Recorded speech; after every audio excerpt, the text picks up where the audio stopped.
This man is crazy. In just 4 hours, Malaysia's Prime Minister, Tun Dr. Mahathir Mohamad, pulled off one of the most unbelievable corporate takeovers in history.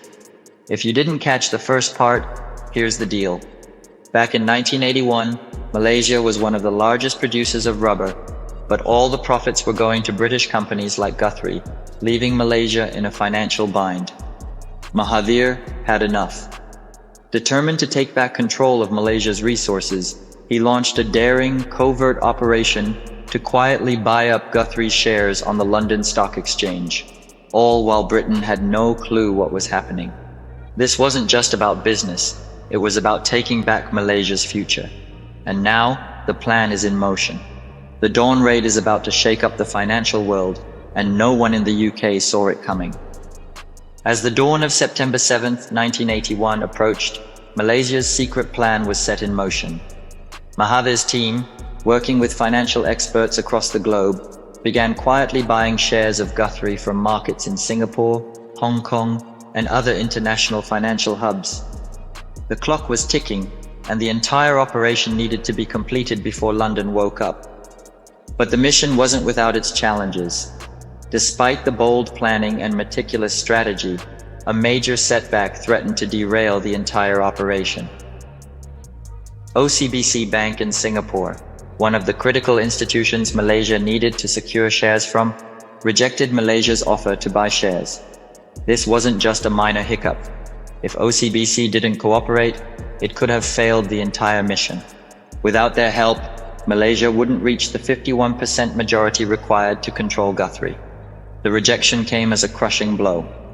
One mission, if failed, would doom the country's economic future for decades. But Tun Dr. Mahathir Mohamad and his team weren't ones to give up. Instead of folding, they reached out to Genting Berhad, Bank Simpanan Nasional, and Kuwait for additional financial support.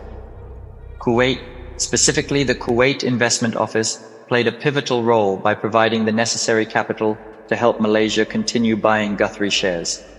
Alongside BSN and Genting, these institutions enabled Permodalan Nasional Berhad, PNB, to acquire the majority shares of Guthrie, allowing Malaysia to successfully complete the raid.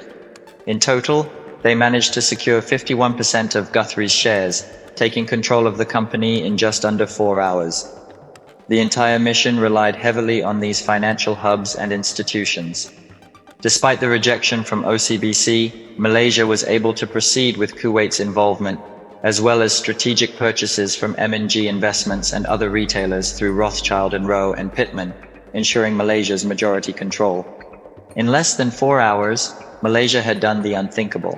51% of Guthrie's shares were in Malaysian hands. This gave them majority control of the company. The entire raid happened so fast and so discreetly that by the time anyone in London realized what was happening, it was already over. Guthrie, a symbol of British colonial power and pride, had been taken over by Malaysia. How did the British find out? Not through official channels. No one at Guthrie's headquarters had any idea. Instead, Guthrie's chairman found out the news like everyone else, through the radio. Can you imagine the shock? Waking up one morning and hearing that a company your country has controlled for decades is suddenly gone? The London Stock Exchange was thrown into chaos, and British shareholders were furious. Guthrie, once a crown jewel of the British Empire, was no longer theirs. The implications of the raid were massive. This wasn't just a business move, it was a national statement. Malaysia, under Mahathir's leadership, had just reclaimed control of its own resources and wealth. Guthrie's operations were immediately shifted to Kuala Lumpur, and Malaysia had proven itself as a force to be reckoned with. The takeover wasn't just about rubber, it symbolized Malaysia's determination to secure its economic future. But the raid didn't come without consequences. Britain was humiliated and didn't take it lightly. The British government quickly retaliated. They cancelled subsidies for Malaysian students studying in the UK, making it far more expensive for them to pursue higher education. They also denied Malaysia Airlines additional landing rights at Heathrow, limiting the country's access to one of the world's busiest airports. However, Mahathir wasn't the type of leader to back down. In response to the UK's actions, he launched the Buy British Last policy. a clear message that Malaysia would no longer rely on British goods and services. It was a bold political move that showed Malaysia wasn't afraid to cut ties with its former colonial rulers. And that's when Malaysia turned its eyes to the east. With the Look East policy, Mahathir began strengthening economic ties with Japan and China, shifting the country's trade and diplomatic focus away from the UK and toward these emerging powers. This policy would be pivotal in Malaysia's economic transformation, allowing the country to develop new industries and grow its global presence. The Dawn raid also marked a significant turning point for Petronas, Malaysia's state-owned oil and gas company. Petronas had played a critical role in funding the operation, and the success of the raid helped boost the company's profile on the global stage. Today, Petronas is one of the world's leading oil companies and a Fortune 500 company. Its rise can be traced back to the ambition and confidence that Tun Dr. Mahathir Mohamad demonstrated during this bold operation. Ironically, despite the initial tension and fallout, the relationship between Malaysia and the UK did eventually recover. Both nations realized that, despite the raid, they needed each other. By 1997, Malaysia's national car company Proton was allowed to enter the UK market, a significant step in mending the relationship.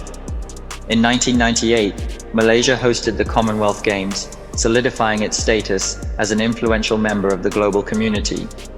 Even the late Queen Elizabeth II herself visited Malaysia, showcasing the renewed respect between the two nations. The Dawn raid stands as one of the most audacious financial operations in history. Today, Sime Darby, the company that merged with Guthrie, is one of the world's largest producers of certified sustainable palm oil.